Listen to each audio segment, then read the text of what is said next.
Welcome to Bigfoot Society. If you have Bigfoot activity to report from the same areas discussed in this episode, please reach out to me directly after this episode.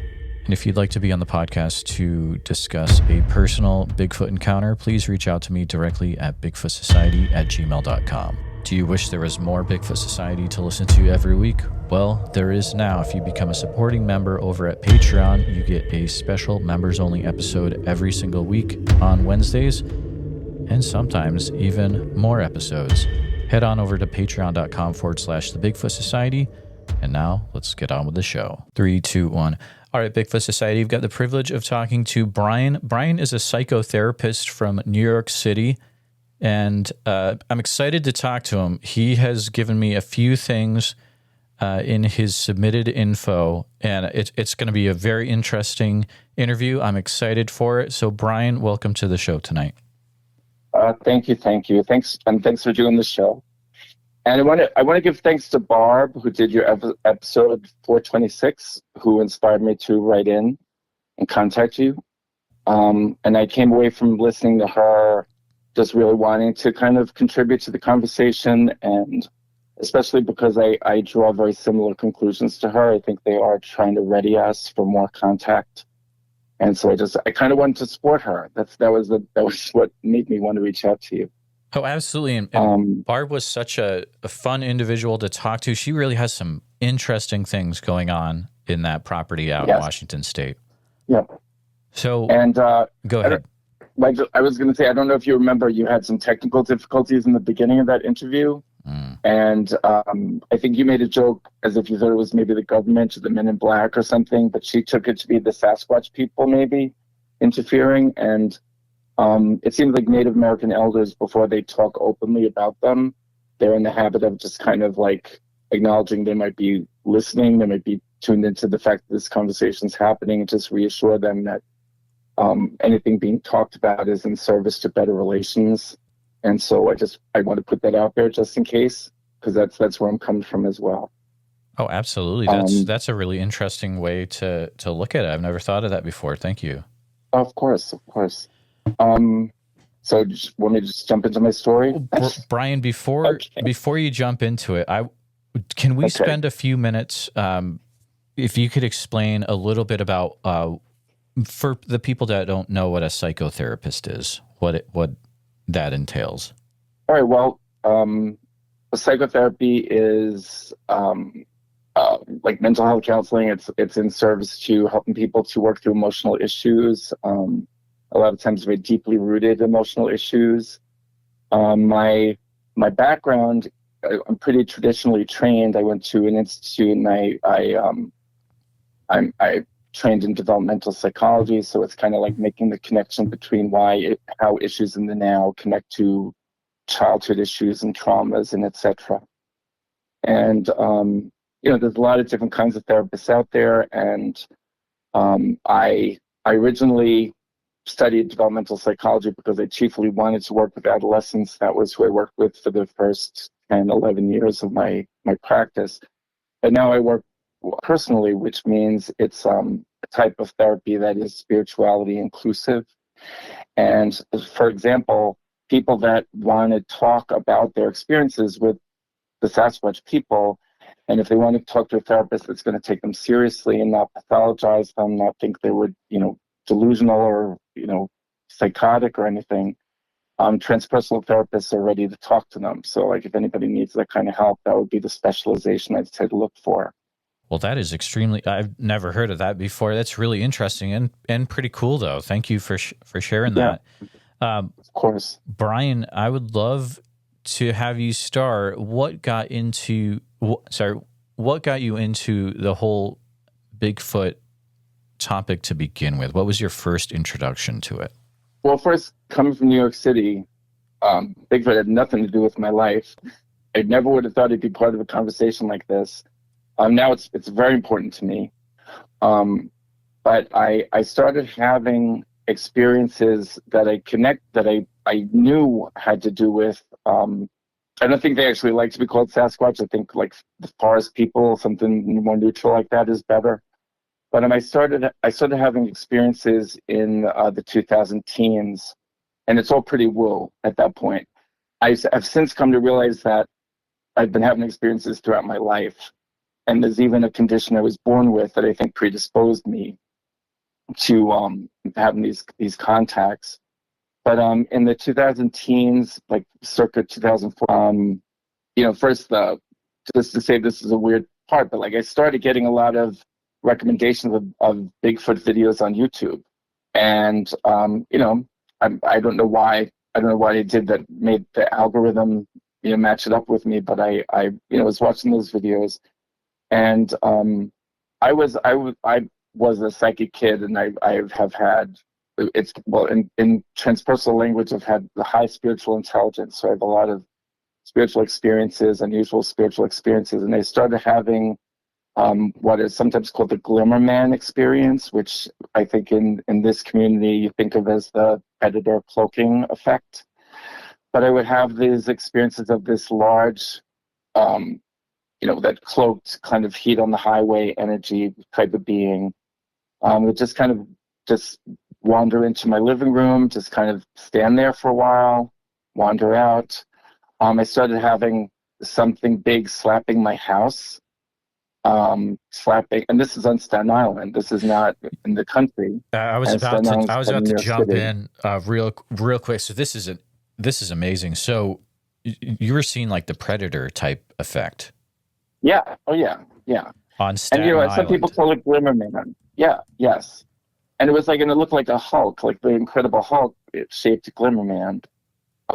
And I was having this slapping the house, even slapping. I live in it's a converted Victorian mansion. I live in the apartment, the top quarter of the house. And so it would be slapping even inside on the stairs coming up to my apartment. And it was nightly, and it was sort of around the same time. And it was like clearly like a hand. It was like the real sound of a hand. And I did some research into this Glimmerman predator thing, and just found more about Glimmerman than anything else. And I grew up, just to jump around a little bit, I grew up with a lot of like very traditional Irish stuff. And there's spirits in Ireland called the She. They're a co-walker race. They're large. They're called the Shining Ones because they have that Glimmerman effect when you see them. And they're wise and they're benevolent, but they're kind of tough on you. And so I grew up with that idea, and I had an aunt who kind of did like a kind of witchy development circle, and they were always part of that circle. And the thing about the She, right, is the most famous one is the Banshee, which is like it screams and it sounds kind of like a woman, but then it goes into this scarier, much more dreadful sounding scream. And it kind of means it's like a death warning is how you think about it. So you want to stay away if you hear the Banshee. But I've always thought that very much connected to this material, and and I was thinking that this was one of the She. That this was because that predator presentation, and I guess the turning point really came though when I started having these phantom skunky smells, and they would just come in all sorts of places, and including my office in Manhattan where there was no skunk, and then other people that I knew started to have the experience of this weird skunk smell. And so then I researched that, and I found out there was this psychic medium that she was having those experiences. She did a psychic fair. They put her next to like a Native American medicine man. They just started talking, and he said, "Oh, you're being visited by the Sasquatch people." And that's like the signature that's who it is, and it's a male. And so I thought, wasn't that interesting? Let me take a poll of people that I know, and like I would say, like I found like almost 40 people that I knew that was involved in some kind of spiritual work that were having this experience at the same time.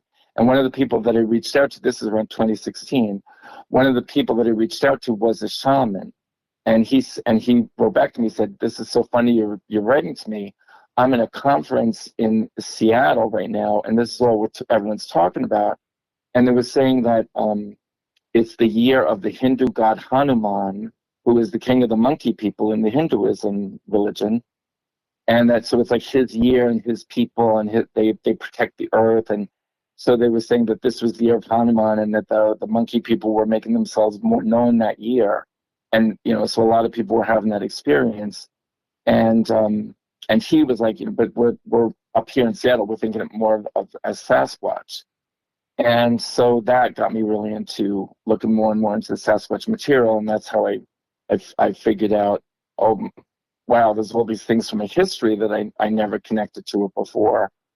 And then it also opened up even more communication, I guess, through mind speak with a Sasquatch elder female that was seemingly wanting to help make a better impression of humans for the adolescents in her forest people community. One of the things that would happen was so apparently the Glimmer Man thing was actually a Glimmer woman. It was this female, and one of the things that she was showing up to do was to observe me with my cat, and the relationship that I had with my cat, and the respect that I had with my cat, and the love I had with my cat, and the rapport that we had. And it was, it kind of led into, like, I have a lot of reverence for nature. I have a lot of reverence for animals and plants, and a lot of my life is organized around nature. And she was bringing forth adolescents who, like, I later found out, just are, I guess, this is the way the information came to me, that at a certain age they get told about the different peoples, and they're told about us. It's a very, almost like a contemptuous feeling towards humans, because humans have been so hostile to them and so destructive to the planet. And the adolescents in particular end up feeling very begrudged, when they go through the rite of passage, where they're told these stories and given this information, this perspective. And she was trying to kind of drive home the point that it's not all of them. And so I was one that she was kind of using to illustrate, this is one that has some reverence for nature and kind of gets it, and just to kind of say they're not all the same. And that relationship and that dynamic, and a lot of stuff that came from her went on for a couple of years. I don't know how much you want me to get into about that, or if you want me to go backwards, because most of my face-to-face stuff is earlier. Oh, so you have also face-to-face stuff as well. Oh yeah. Oh wow. Yeah. Okay. Oh, yeah. So we can even go. Oh yeah. And I didn't understand. Yeah. Oh yeah. No, I didn't. When I had the face-to-face stuff, I did not recognize what was going on. And can I'll try to be real quick about this. There's a phenomenon. I don't know if you ever heard of gifted children. It's kind of a known thing, and it's, education has kind of, taken it and expanded the definition. But psychology first identified that these kids that, very sensitive, and they're very affected by their environment. And so they kind of, they're unusual in that to kind of protect themselves and kind of stay steps ahead of what's coming, they almost hold on to very animalistic abilities that usually you would think of as psychic, but they're actually quite, what animals do, like entering into like a group mind, like pack animals and flocks of birds, schools of fish. It's like just they have the capacity to kind of tune into the group and kind of sense what's coming, and they get really good with feelings and understanding people, but also they get a bit precognitive. There's something even maybe electromagnetic to it, because there's an overlap with people that are sometimes called sliders that affect technology, drain batteries, drain the cell phones, make the light bulbs burn out a lot sooner than you think. And, like there's something electrical or electromagnetic to this thing. And so I was one of those kids. Brian, sorry, real quick. Is this kind of like from like in the show Stranger Things? Okay. Yeah. Just a little bit subtle. And also, like, it's a lot of it is just sort of more what like just what animals do. Like, like we have, like how humans have the capacity to regulate our body temperature, for example. Like Aboriginal people do it all the time. In Australia, it's boiling by day, freezing by night, so they regulate the body temperature. But because we don't practice, and we're used to having like heaters and air conditioners, we've separated from the ability to do that. But we have all these abilities and things in common with animals, and that we could do if we just exercise them. And just to say, in trying to understand why this gifted things happen, it's called highly emotionally and spiritually intelligent, but trying to understand why it happened, it's been studied for a long time, and only recently they've come up with theories like it looks like we're evolving into more of a group-minded species, but also they think it might be some recessive gene from some human relative that is coming back to the fore, and so some early human that didn't use speech but could be still connected to their social groups, maybe through a telepathy or a group mind or a pack mind, that it's thought that gene is coming back to the fore now, to kind of make us a little bit more of a connective kind of species. And so I just say that because more people are like that since the late 80s than ever. Sorry. And listeners, Brian has given me he told me ahead of time that I have the ability to interrupt him at times. So just so that listeners know I'm not going off of what I normally do. What do you think made those genes activate all of a sudden in the last 30, 40 years? Well, because, I think that nature is making it happen. I think that the species, we're born narcissistic, and then we develop more empathy, more connection to others as we get older, supposedly. But you have to be parented right. You have to be parented in a way that helps you to kind of basically mature out of narcissism. And that just has not been happening. And narcissism is really at the root of all the ills of our world, like racism, nationalism, sexism, all the prejudices, even speciesism, where like only humans matter. And so it seems like nature is making us become much more of a connective species from birth, instead of waiting for good parenting to happen, because it's just hasn't been happening in mass. And so I think nature is making this, and if the research turns out to be right, this recessive gene come back to the fore, so we'll be much more connected to each other, and then eventually everything else. And kind of like the rest of the natural world is, only the humans seem to be completely disconnected this way. Right. All the rest of nature seems to be in dynamic relation with each other. And so it just makes sense to me that nature would make that happen. But it makes me think that maybe having that be the case, that maybe this, if the research proves that it's because of some human relative, then maybe we feel like them, and maybe they're recognizing who they can connect with that way. And it's even a characteristic of this type of person that they have a reverence for nature. They have a need to be in nature. They feel very connected to the natural world. And, and there's more of people like this since the late 80s than there ever were before. And I'm just thinking maybe that's a possible explanation for why they're reaching out to who they're reaching out to. When I was, I guess I was around 5.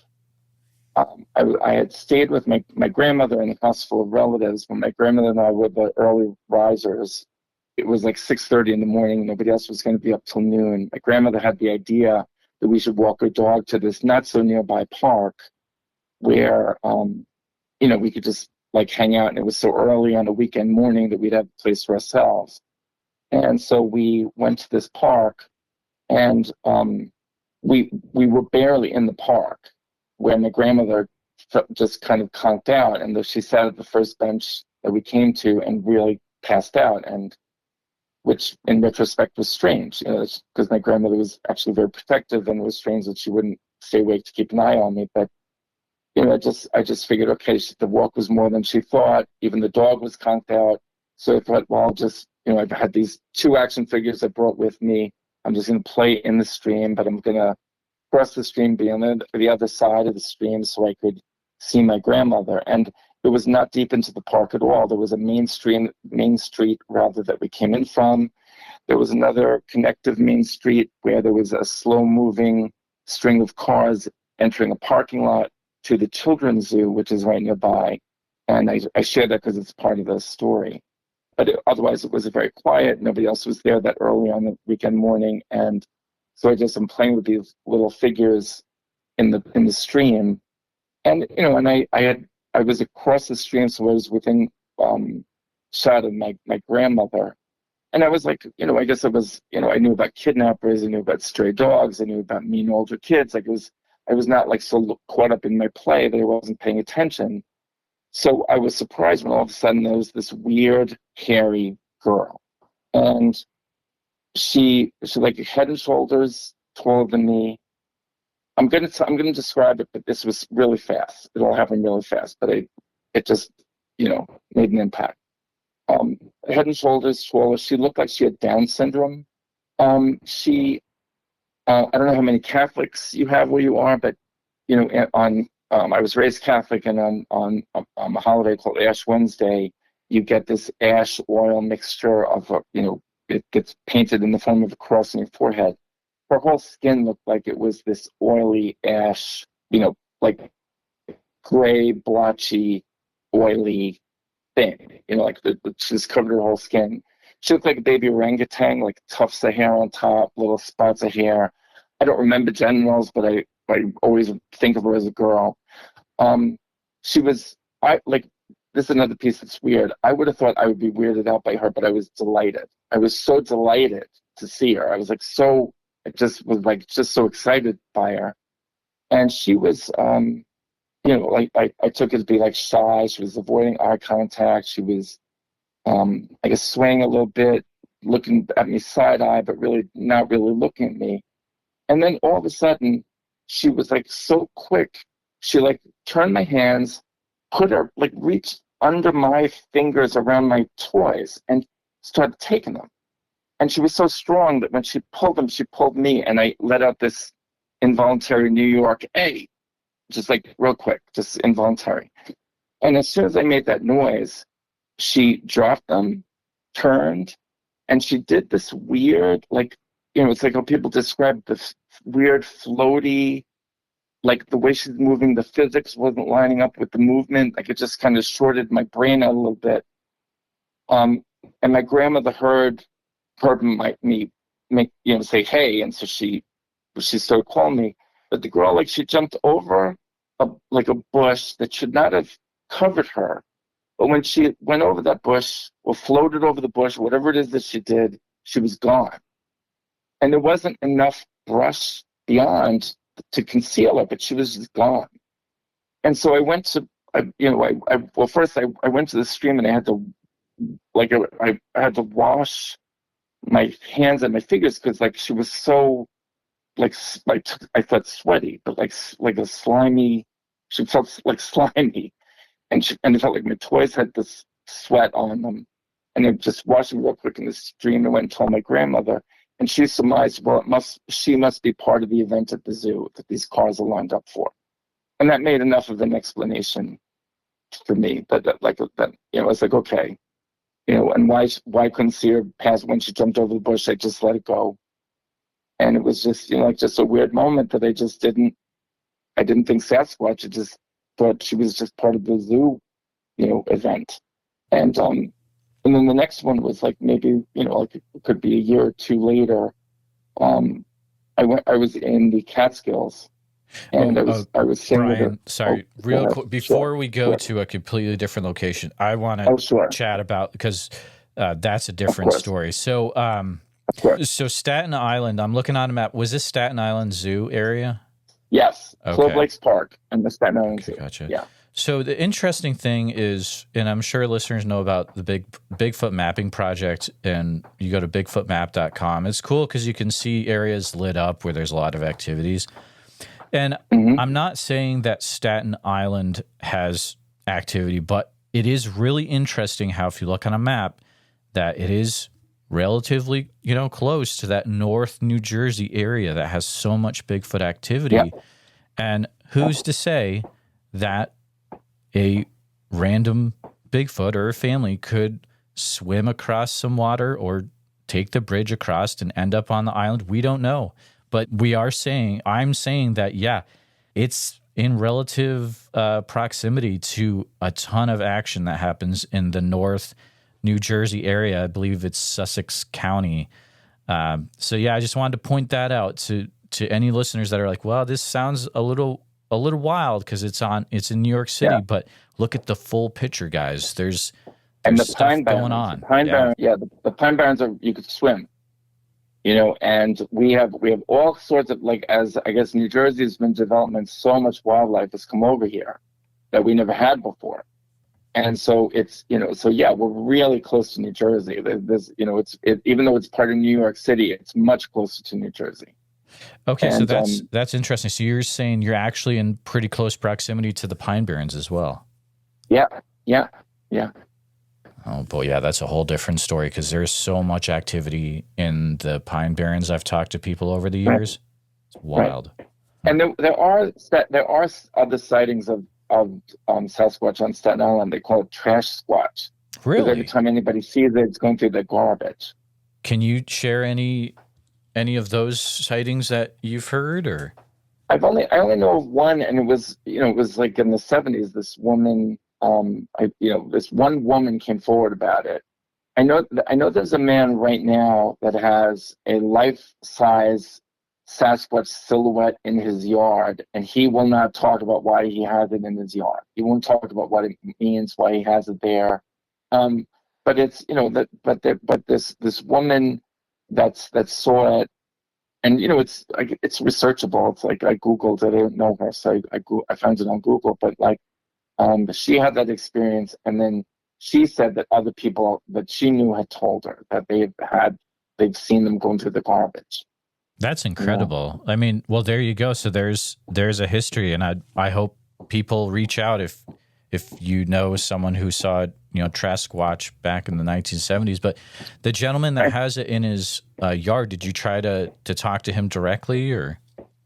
I just found out about him even relatively recently. Because they think their local paper was trying to figure out, like, what does it mean? Why do you have this up here? What's going on? Did you see one? And I think he was evasive about it. Ah, gotcha. Interesting. And he's in the much more woodsy section. Like, I'm in a more of a suburban type section. He's a little bit more towards the part of the island that is much. So yeah, talk to me a little bit about that. So you're saying there is a pretty good part of Staten Island that actually has woods on it? Oh yeah, it's called the Green Belt, and you're not allowed to develop there. And a lot of it is like swampland. It's not really hospitable for just traipsing about. Even it's there's just a rule against developing on it. So and it's a huge swath of the island. How many? And it is a part by the Pine Barrens, like that, and it's over there. It's over that part of the island. Any idea how many acres you might be looking at for this green belt area? I don't, but I can tell you Staten Island itself is like the size of 3 Manhattans. Oh, so wow. It's like, it's pretty big. Yeah. So here's the crazy thing. So you have, places like, let's say down in Florida, you've got the Green Swamp, which is a small area, and it's got development all around it, but yet there are very active Sasquatch populations that are being researched currently by people like Matt from Central Florida Bigfoot down there. And so it's not out of the question that, even on Staten Island, you could have potentially a wooded area like this. Could be some things going on in there. Especially because, belief informs perception. And so people here do not believe. This is not in people's consciousness. So people can walk right past them and they're not going to register them. Or they'll make some other sense of it if they perceive it. They're not gonna really appreciate what it is if they see it. Exactly, and that's thinking that it is viewable as a Sasquatch, not even that maybe it's in a shimmer mode or a predator mode where it's, just a wavy type thing. So you might be looking right at it and you have no idea. Right. Oh, man. And all of New York is very, lots of caves and, like lots of, it's like all of New York is rocks and caves and cliffs and mountains, and, even Staten Island is very mountainous, and so there's, so there's a lot of, probably underground opportunity. Oh, absolutely. For them to kind of go unnoticed. Yeah. Well, that is fascinating. That could bring up a whole, I could see there could be a few people contacting me with discussions about that area, but you said that there was also some interesting things that happened out in the Catskills, which is a totally different area of New York. That's upstate. Yeah. In the Catskills, like when I was not too much older, I went away with a friend's family, and we were staying in a cabin, and we went to this kind of resort area called North Lake. And it's actually North and South Lake, but only North Lake has lifeguards. And so there was a kind of a mowed service roadway, just like mowed grass, where I guess the utility vehicles go back and forth. And my friend's mother gave us permission to just quickly go down to check out South Lake and come back. And she gave us 15 minutes, but we didn't have watches. It was just an estimation, so we're just kind of going to hustle down, take a peek, and hustle back. And my friend and his brother were so excited that we were being given this freedom that they were just chattering away and not really talking to each other or to me. They're just kind of talking. So I was just kind of tuned out. And as we're kind of making our way quickly down to South Lake, out of the corner of my eye, I saw what I thought was like a cigar store Indian kind of carving, but it looked more like a gorilla. And it was very still, and it was very much the color of the trees and the wood of the trees, and it was, like it was like a canopy of leaves and everything, so it wasn't like the best lip. It was right off the path. And I just saw it out of the corner of my eye, looked at it, took a few more steps, thought, well, it's weird that it's like a gorilla. Why would it be shaped like a gorilla? And then I looked back, and the face was a little bit different. The face looked almost like a scared kind of grimacing face. And I thought, well, that's weird. But it was so still and so like uniform color with the rest of the woods that I just thought it was like a carving. And we were going to zip down, zip back, so I just figured I'd check it out on the way back. And I told my friends about it and said, well, we'll take a better look on the way back. But when we came back, it was gone. And I really think that was another one.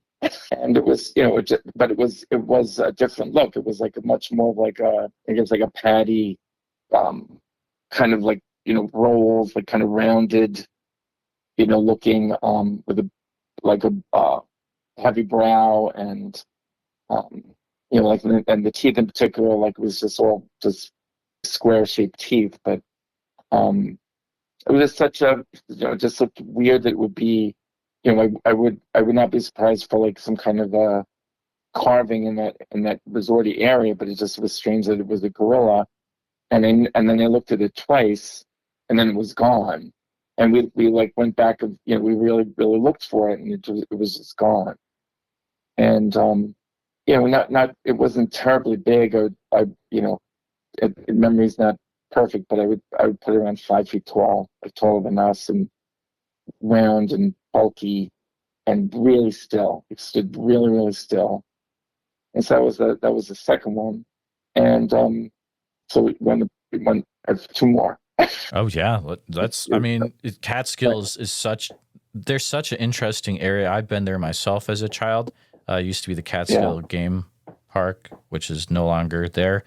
But okay. that's there's so many other sightings in that area as well.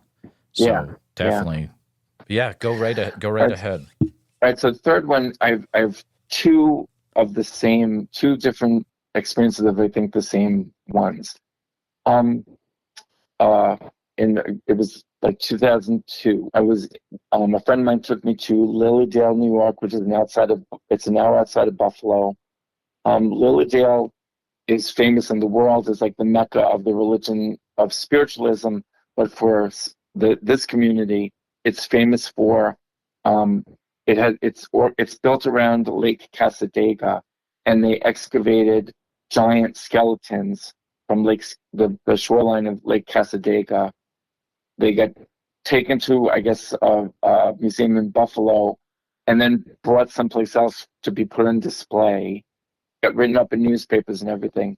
And then somehow between the ending of that exhibition and when it was supposed to be brought back to wherever it was in Buffalo, they disappeared. So that's what people in this community might know about Lilydale. And there's a documentary called The Man Beast of Western New York, a 2023 documentary that really talks about that part of New York and Lilydale and that whole situation. But in 2002, I had no idea about any of that. And in the spiritualists have a platform, a giant stump that they would historically give readings from, and it's in this kind of virgin forest. You have to walk through this pathway to access. And on the day that we got there had been a big storm, and they were afraid to let people go through the woods for fear of falling branches, and so it was closed off. But my friends and I, we decided, well, we're just going to go and take a look for ourselves. And so we went into the woods. We're going down the path. We're the only ones in there, and something was trailing us on the side.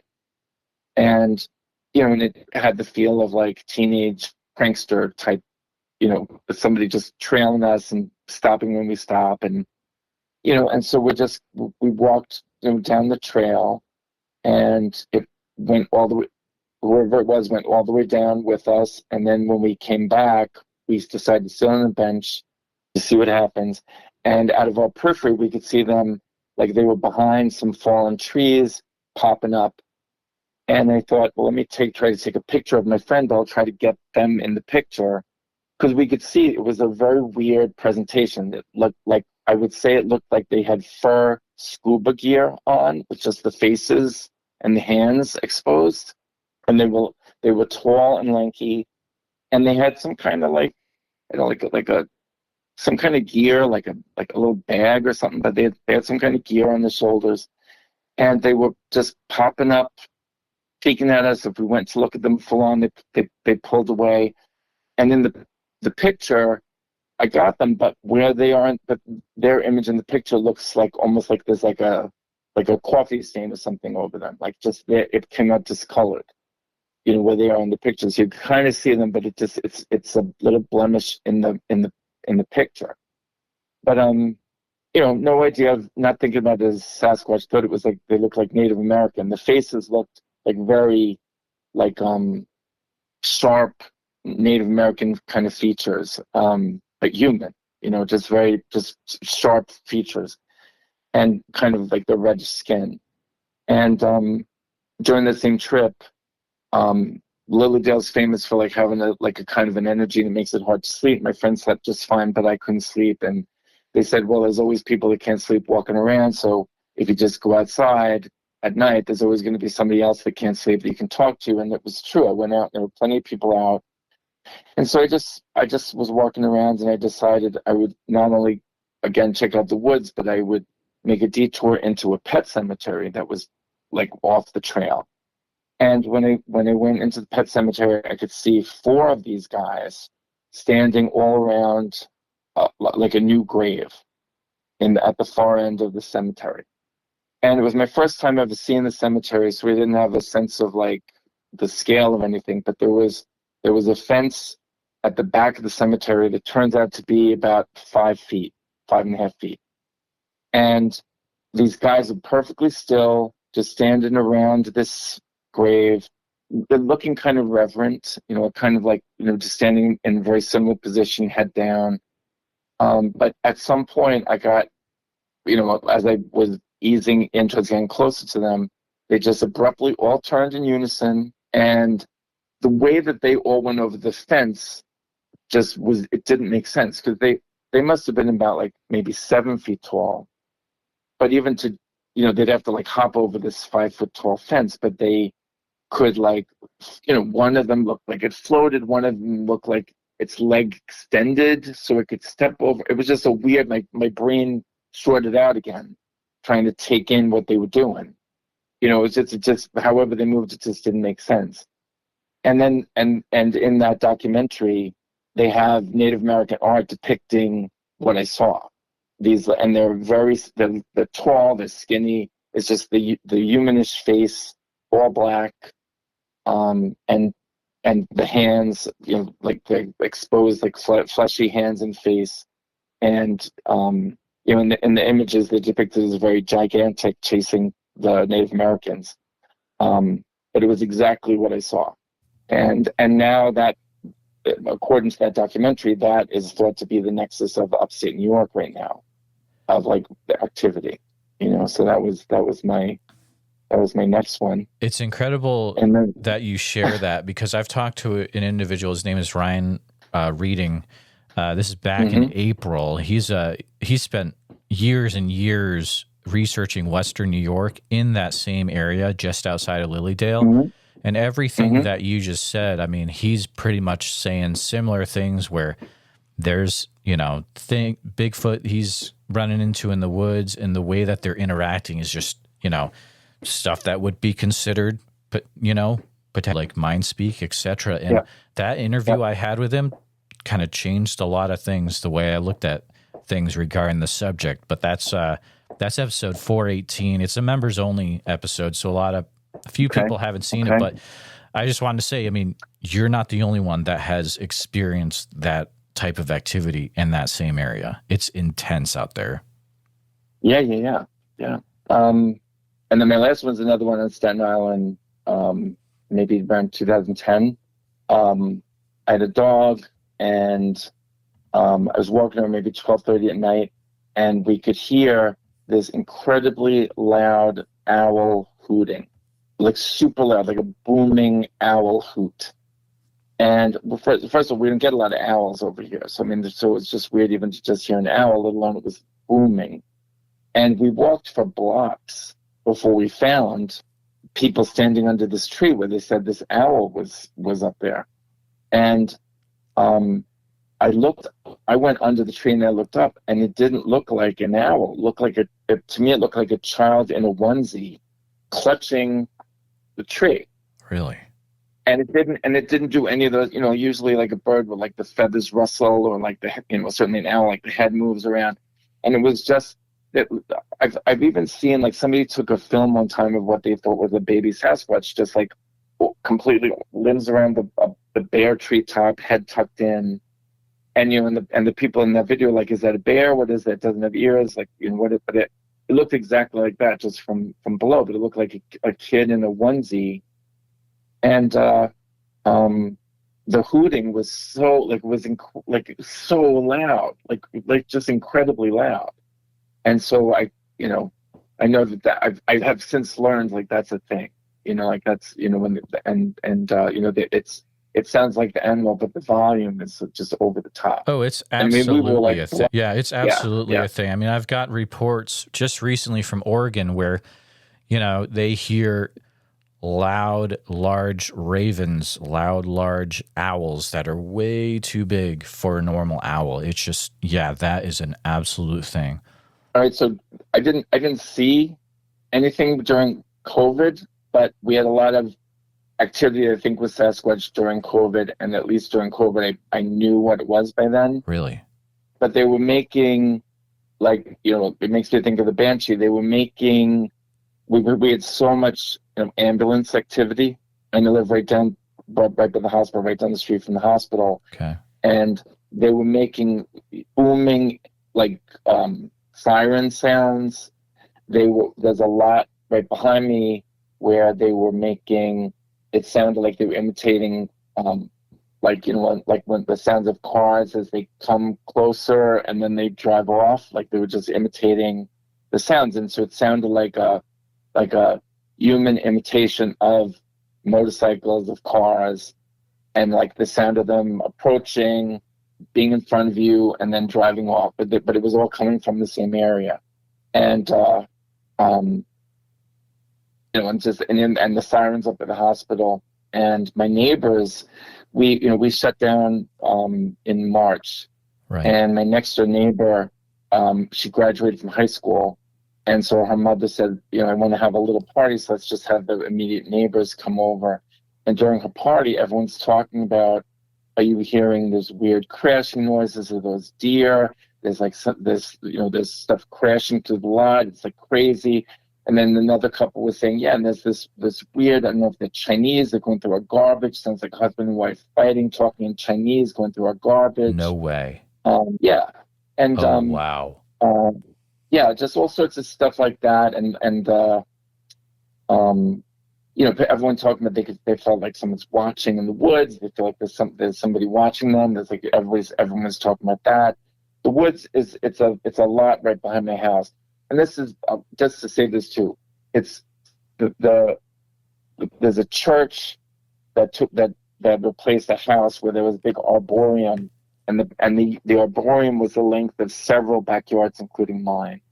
And the church replaced the house, but it left the arboretum, and it was like a big kind of lot of overgrown plants. And like I grew up in this neighborhood. No, it's always been like that. It's always been overgrown and messy, and even like too overgrown to play in, like for the kids to like use the lot. It was just too overgrown, this arboretum. And everyone was feeling like there's somebody living back there and watching, and like it was making everybody nervous.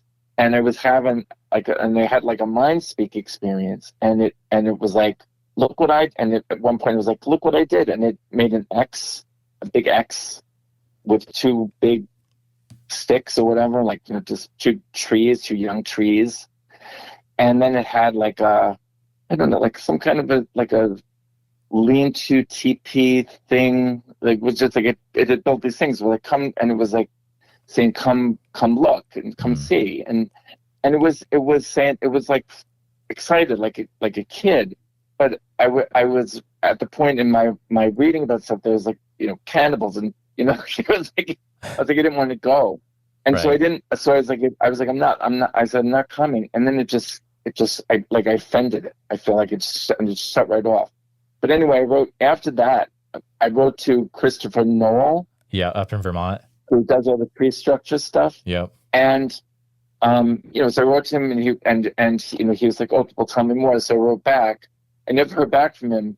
But for the first time in all the years that I've been in this neighborhood, like from when I was a kid, and then they came back in the early 2000s, they mowed it all up. They cleaned up that lot for the first time ever, right after I sent that letter to him. So I don't know if that's a coincidence. I don't know what that's about, but it was like for the first time ever, people came in there and cleaned it up. That's really interesting. interesting. I just thought that was strange. Yeah, that was strange. I also want to... And during COVID. I also want to address something so that people new to Bigfoot don't think that we were saying something else. But so when you were referring to hearing something that sounded like Chinese language, and I was like, oh, that's really cool. Why I thought that was really cool is because that, to me, sounds like the Sierra sounds that were recorded back in the 1970s with Ron Moorhead. Right. And so that's whenever you hear that, you're like, oh, wow, that is very, very cool.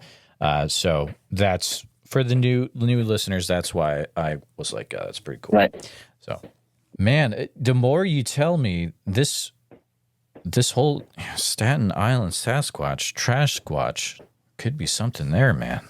That's some pretty wild stuff. And what's funny is like the parks they're not like wild parks. Like they're modestly sized, and like there's always, nothing's so far away you can't still hear the street traffic. But I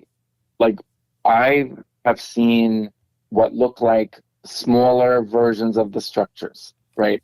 And so I was thinking, when I even thought maybe there's some other Sasquatch enthusiasts, and it's, so nothing, it didn't seem gigantic. It didn't seem like some of the things you see, like, that people find deep in the woods. Right. But I recently heard somebody else on another podcast talk about the kids, the children's Sasquatch practice building them. And it looks like the scale. And when I was having my mind speak experience with this female, she was like all about the kids. Like she was all about like trying to bring the kids. And so, it just gave me this I was wondering if like maybe the kids come here and the kids are practicing doing stuff, and they're practicing the mimicry, they're practicing the tree structures. It's probably a pretty safe place. You know, there's no hunting. Nobody believes that it's them. You know, it's Right. like, Yeah, you know, absolutely. it's probably like, you know, yeah. So it's probably like, and it's very close to New Jersey. And, you know, even, I've had these, it's more of like the woo kind of experience where like, it's almost like a, you know, like almost like a spirit, like a projection, hologram, kind of a child Sasquatch that kind of gives me like a mental zap.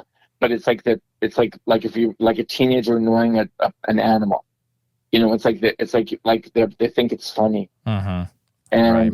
you know. So I've had such a strong sense of the kids. Like even during COVID, there was you know, we could hear crawling around on our roof, and it was not big, and it was mischievous, you know, and it was like, you know, it was like making enough noise to notice it, but then like, you know, skitter away to look out the window, and you know, and so just that's my working theory, that it's like this is like a place where they're bringing the kids, you know.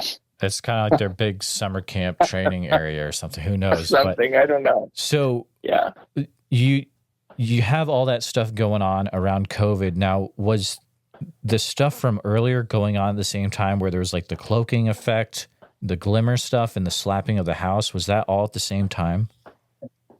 No, it was, well, the stuff during COVID, I almost want to say it feels like there are just like spring. Everything seems to happen in spring, you know, especially June, you know, and there were some things like the house slapping that can happen almost any time, but a lot of the other activity seems to be like a springtime activity, and you know, we have a lot of stuff they could eat here, you know, that during the spring is when you would really see them, like a lot of deer, a lot of turkey, you know, like there's just, it would maybe make sense they might come when it's, you know, they can come and eat, and there's no competition here, you know. Oh, so hold on. That's interesting. So I didn't realize that. So you actually you're saying a lot of deer and turkey in these wooded areas on Staten Island. Really? Not even the wooded areas. They roam the streets. Like since 2000, Goodness. the Staten Island I grew up with was like pigeons, squirrels, and, you know, sparrows. Now we have herds of deer running around. Turkeys roam the streets like street gangs. You know, it's really just we have otters, we have seals. It's the best place to see seals on the eastern seaboard now. You know, we have a lot of wildlife here, a lot of sea life here. There's, you know, and it's had a real renaissance that way. And when the spring comes, the deers are running around all over the place. They run through all the parks, they run through the streets. The turkeys are everywhere. So yeah, there's plenty for them to eat. And is it a thing where, you know, it looks like surrounding Staten Island, you've got a lot of city, right? You know, there's New York, there's, you know, Manhattan and Brooklyn, and, you know, and then we're really like, it's like New Jersey spoons Staten Island. You know, it's like it's very very close. Yeah. You know. Wow, this is. I mean, when I'd heard from you earlier and you'd mentioned Staten Island, I was not thinking about this area in this way, but Right. it's wild. Yes. That's wild, dude. Man, I'm going to be keeping an eye on it for sure, because I've been, you know, I keep in touch with some individuals out of South Jersey. This guy Swamp Dog, who's great, and then there's a few individuals from North Jersey as well. But I mean, yeah, add Staten Island right to it. I think this is very interesting. And I mean, I think they're everywhere. You know, I think that I think that we just, you know, they're just really smart, and they just know how to avoid us. And, you know, and Staten Island is really low key, and it would just, you know, even, I mean, I don't think that Staten Islanders take advantage of all the parks and all the green belts. So, you know, anytime you do go, it's never really that popular. Clove Lakes is maybe the most popular on the weekend, but the rest of the time it isn't. And so they can probably go really like it's just not like Staten Island's it's a mall place, and like people would rather go to the mall than the park. Gotcha. So it's like so they can really probably have the run of things here. Are you And the still? green belt is dense. So it's very dense. Gotcha. Yeah, it's dense. Yeah. Interesting. Um, Yeah. You had mentioned earlier that you were talking to a Sasquatch elder female and having mind speak Yeah. with the individual. Is that Yeah. something you're still actively doing? I mostly get see when that was happening, I was actually teaching a class, and I think that she was wanting to, like, she was bringing these young males, and I think trying to like broaden their perspective on humans. But she was also weighing in on this class that I was teaching. It was like I got certified as an ecotherapist, so like using nature in therapy. That's Okay. another. That's so like there's a lot of transpersonal ecotherapists even, and so I was teaching a class, and it was very much like using a lot of like shamanic skills, and so she's giving a lot of stuff about like at the time it was like about like rhythms and trying to be in rhythm with the seasons, and stuff that's very very like typical shamanic stuff. And so she's just wanting to underscore a lot of stuff, and she was like I think I'm this, to the best of my ability to describe it, it's like that expression, book smart, life dumb. Right. I think that's how they look at us. I think they look at us as like we're dumb about everything that really matters. Mm-hmm. And so I think that, so like a lot of what she was doing was really trying to like get me to like understand stuff that's to them is very basic. And it was stuff that had to do with like, just how important it is to live in rhythm with nature, and, again, having reverence for nature, using the resources available in nature for healing. And it was just stuff that was very in line with like the class I was teaching. So it was, she was, it was almost like a barter, because she was like she was bringing these kids around and like showing them things. And, again, very interested in my relationship with my cat, very interested in the way that I, like I just, like I treat her with respect. Like they were really into that. And, it's been, and since then I've been getting, and this is something other people have talked about too. I've been getting this, like an elder male is like white haired with a one white eye. Really? And, yeah. But I get it like a spirit form. I get it like a, like a projection or hologram or whatever. But it reminds me of Odin in Norse mythology. Mm-hmm. And it seems like it's very much like teaching, guiding, because it's more of that same, like, what you have to do to stay in rhythm with the planet, what you have to do to like how the type of relationships we're supposed to have with life. And just, it's so, like a lot of like looking to Native American wisdom, looking to Native American practices, even explaining like a lot of what they do that people think is so mysterious is like Native Americans can do it. Like Native Americans know how to walk without making noise. Native Americans know how to be dramatic to intimidate people. Like they're really pointing me in a lot of directions of like where the wisdom is already accessible, and once upon a time the humans just had it across the world. And we've just separated from it. But, like really, I think that's part of why, again, like with Barb, I'm feeling like they're not only trying to reconnect with us, but I think they want us to get back to a relationship with the natural world that's more like theirs. Mm. Especially because I think we're at critical levels now, and it affects them too. Whatever we do to the earth affects them too. Oh, I mean, it in a way, there might be some. I really don't want to rabbit trail on this, but it almost kind of reminds me of how when the points in history when we're going into like almost having issues with nuclear weapons, and then UFOs will show up and shut stuff down. Yeah, kind of sounds a little similar, maybe, but who knows what's going on out there? Did they ever provide names for themselves when you were talking to them? So do you know what's is it Kalani? Do you know him? Well, he has a book Kelly, out, right? Kelly? He's got a book out? Yeah. Okay. I haven't talked to him, but I know who you're talking about. Yeah.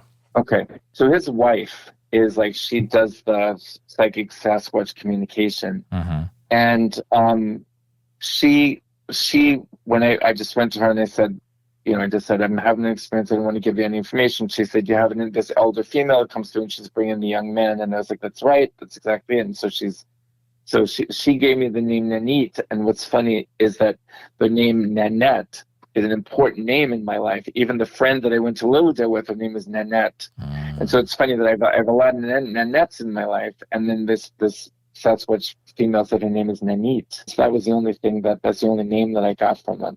That's interesting. Yeah. What's also interesting is I was just going to ask, and you kind of answered it preemptively, but do you think she was going to other individuals besides yourself as well? I bet that's the case. I mean, I think that they keep tabs on us. Like, I feel like they people talked about they mark us, or they like, right. But I think that they keep tabs on us. And so I think that she's doing other things with other people in other places. And she would just kind of come by for the purpose of, like trying to broaden these young adolescent male Sasquatch's perspective on humans.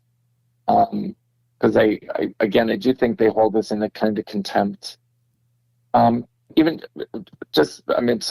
if this is a little tangential, but like, I really think that a lot of these 7-foot tall, rob your camp, steal your food, I think that's adolescence. I think that's adolescent behavior. I think it's hormonal. I think they even, just like our humans, they don't want the healthy food, they want our crap food. Right. It's like, it's very much, but I also think that they're brought up on stories that give them a contempt for us, and they think that's in the mix too.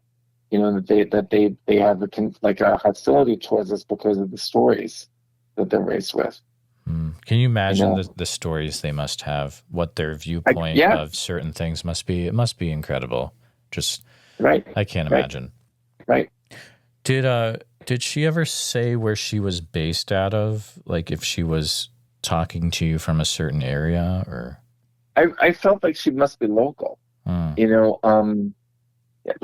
they I even, like I said, I even feel like she was keeping tabs on me, and even sometimes the younger men they'd pop up on their own, and they just to watch, they're just watching, just observing, and it would really be, like I had,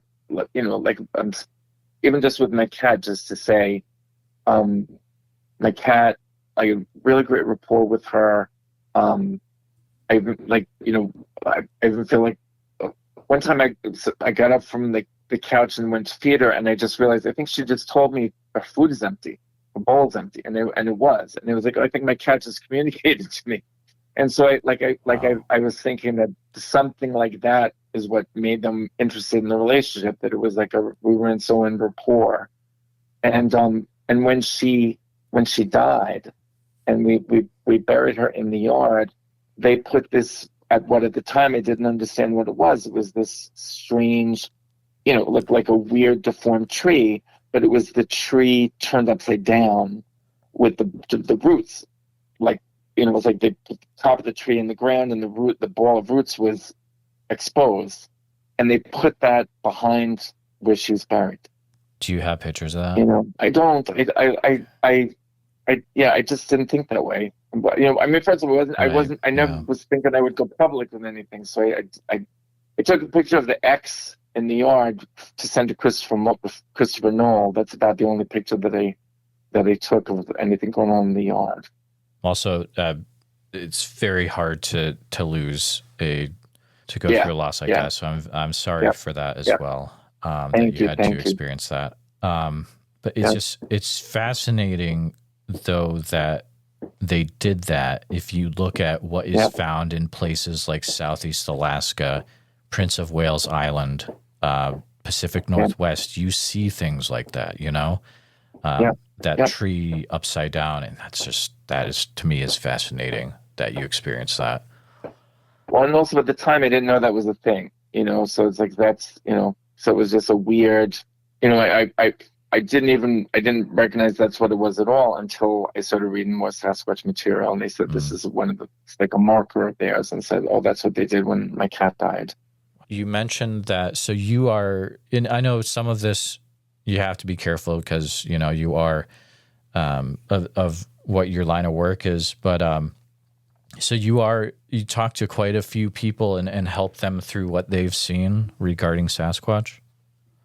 The main Sasquatch thing that people went through was the smell, you know, the phantom smell. And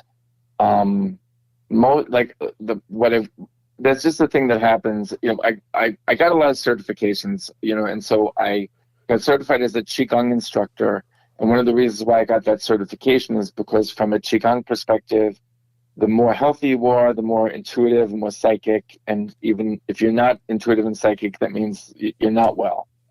And so my clients, as they got better, they started to get more psychic and more intuitive, and their experiences were more with, you know, like the dead or intuitions and synchronicities and things like that. I have one client that had an experience where he woke up, and to the best of his ability, he said he thought it was like a sheep that was like it was looking down at him, like it was like, you know, he said it was like a big sheep.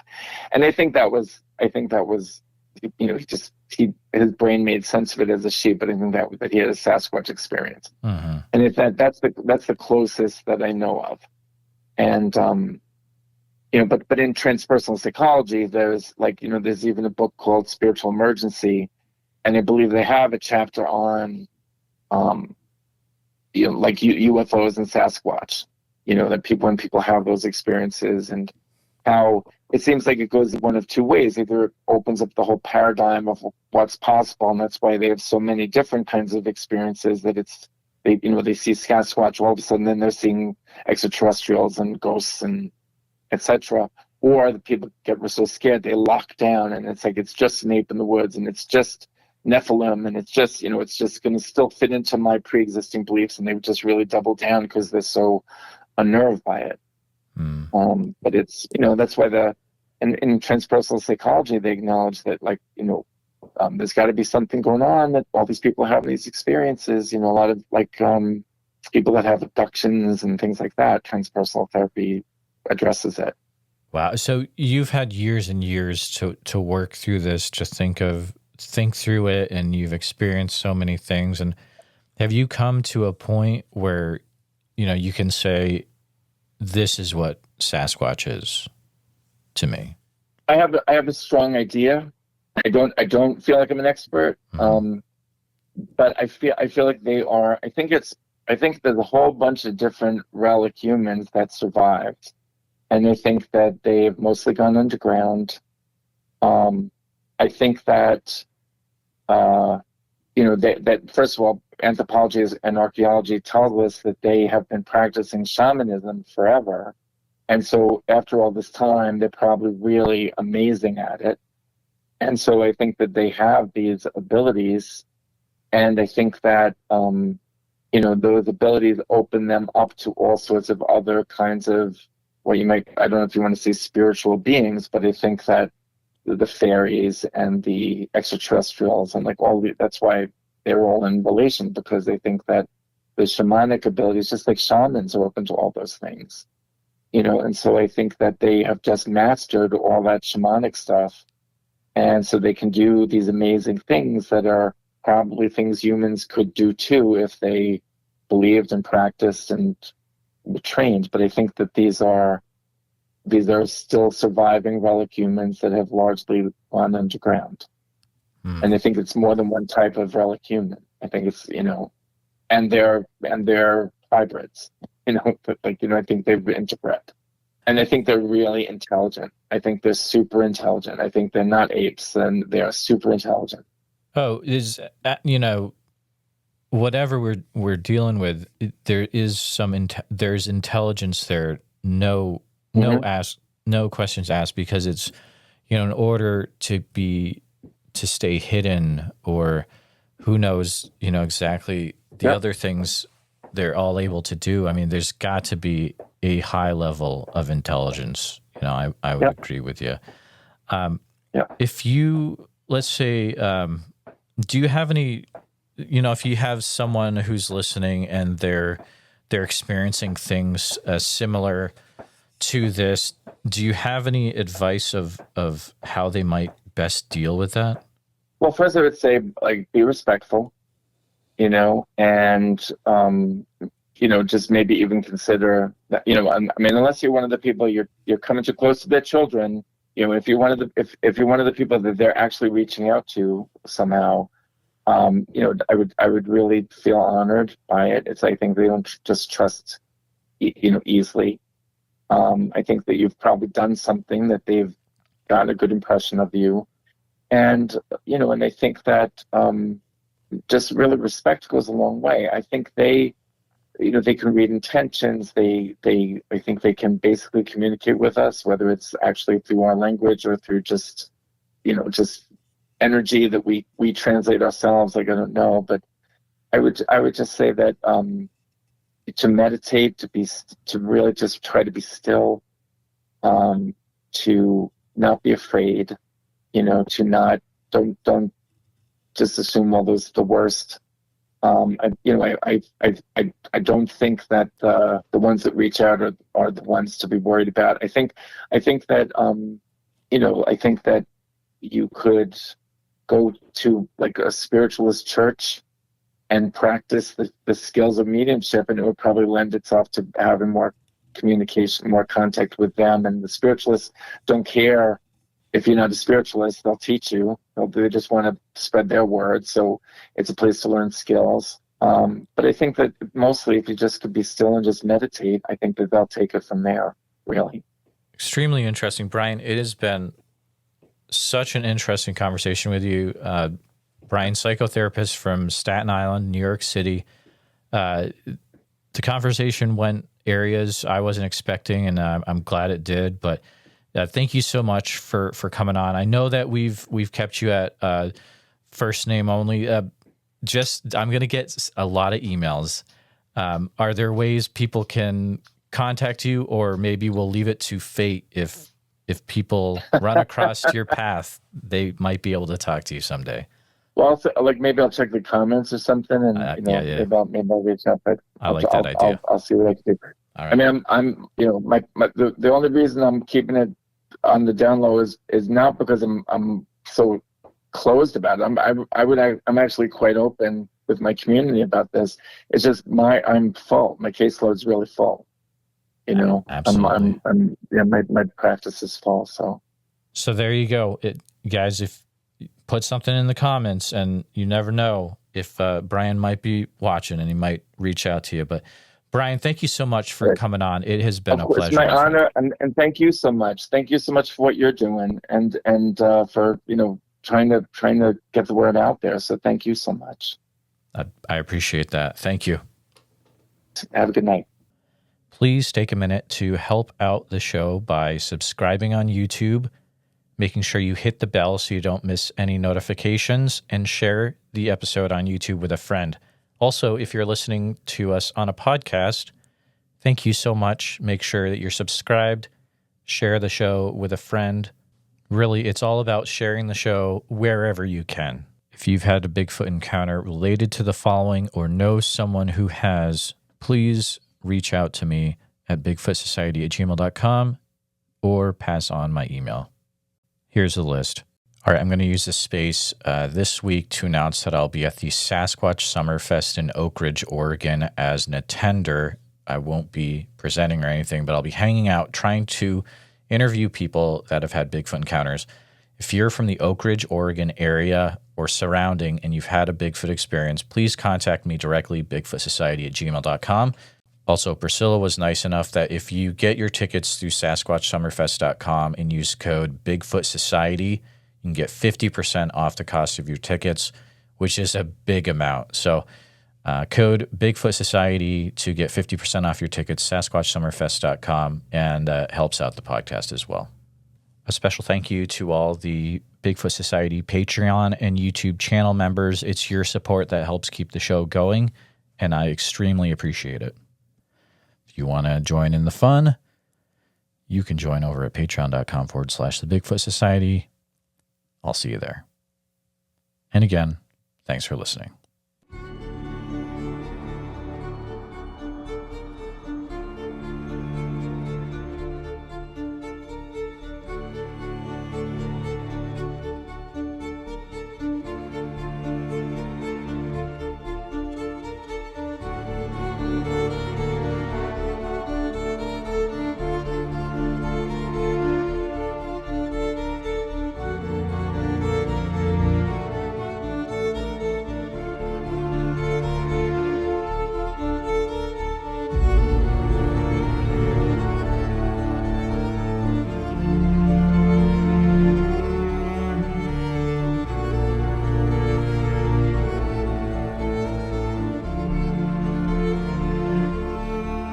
Her and I can get on here and we can tell our stories.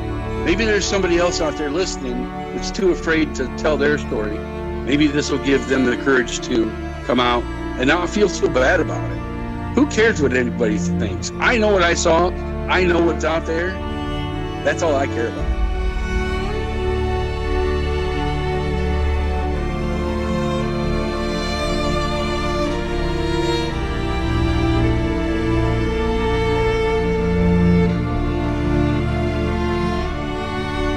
Please let people know. Please let them know. If you ever see one of these things, you need to tell.